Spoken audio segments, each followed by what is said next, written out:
Bonjour et bienvenue au Rendez-vous économique, l'émission qui donne la parole aux entrepreneurs et aux porteurs de projets. Nous sommes aujourd'hui au Château du Coin, à Saint-Fiacre-sur-Maine, et l'émission est réalisée sur le thème « Le bien-être au travail, est-ce toujours le cas ?»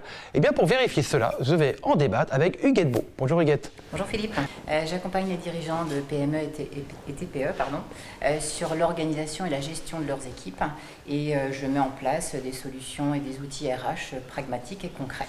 Ce qui prend tout son sens dans la période actuelle où les sujets de réorganisation sont très présents. Tout à fait, oui. L'aspect ressources humaines, c'est vraiment important pour toi. C'est tout à fait complémentaire au bien-être au travail. Tout à fait, oui. Le bien-être au travail, c'est effectivement une notion extrêmement large, mais les ressources humaines ont vraiment toute leur place à jouer, alors que ce soit des services en interne ou que ce soit par appui justement d'une personne extérieure. Mais c'est un des leviers qui est à actionner sur la partie RH. D'accord. Alors, en tant que prestataire, justement, externe, quand une entreprise fait appel à toi, de quelle manière, comment ça fonctionne justement pour pouvoir amener ce bien-être au travail ? L'objectif premier, c'est de travailler avec le dirigeant sur son projet, puisque dans le bien-être au travail, il y a un axe communication qui est extrêmement important.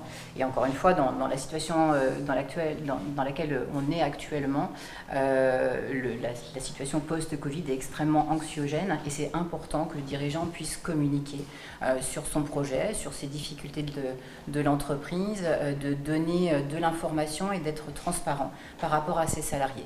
Et ça, c'est un des éléments qui contribuent au bien-être au travail. Et à l'inverse, l'absence d'information et de communication est extrêmement anxiogène pour les salariés. C'est ce que tu fais, c'est le cœur de ton activité, créer du lien, être au cœur de tout ce lien, de faire ce lien, de faire en sorte que ça perdure aussi dans le temps. Il y a des habitudes à faire prendre, j'imagine ? Oui, sur les outils RH à mettre en place, il y a vraiment des outils qui vont générer une communication récurrente. Et ça passe quand même par des outils aussi. Et puis de travailler par exemple sur la communication ou les analyses de personnalité. Ce sont aussi des ateliers qu'on peut mettre en place pour faire les analyses d'une part individuellement et ensuite travailler sur le collectif et sur la communication interne pour vraiment améliorer, fluidifier les relations et générer du bien-être au travail. D'accord, mais j'imagine que quand on fait appel à toi pour ce type de prestations, ça s'inscrit sur une durée. Tu viens, quand tu vas mettre en place ces ateliers, ça va se faire sur une semaine, sur 6 mois, sur 6 ans ? Alors, on peut travailler ponctuellement sur des projets. Si on prend l'exemple aujourd'hui, les entreprises, elles sont obligées de se repositionner, de se réorganiser, parfois de réduire aussi leurs équipes. Donc, il y a un vrai travail de fond à faire pour travailler sur les compétences et faire en sorte que chacun ait sa place. Et que chacun ait sa place dans l'organisation, c'est aussi déjà une part de bien-être au travail.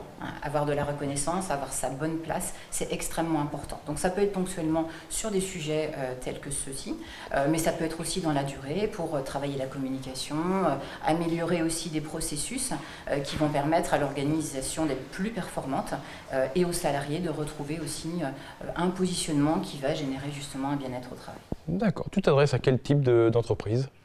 Plutôt des PME, effectivement. Ça peut être aussi des TPE, mais plutôt des PME qui ont entre, on va dire, une cinquantaine de salariés souvent, entre 20 et 50, ou en tout cas où le dirigeant est sensible à ces sujets, à la fois d'organisation, à la fois de gestion des compétences et à la fois de communication. C'est aussi le dirigeant qui impulse cette démarche.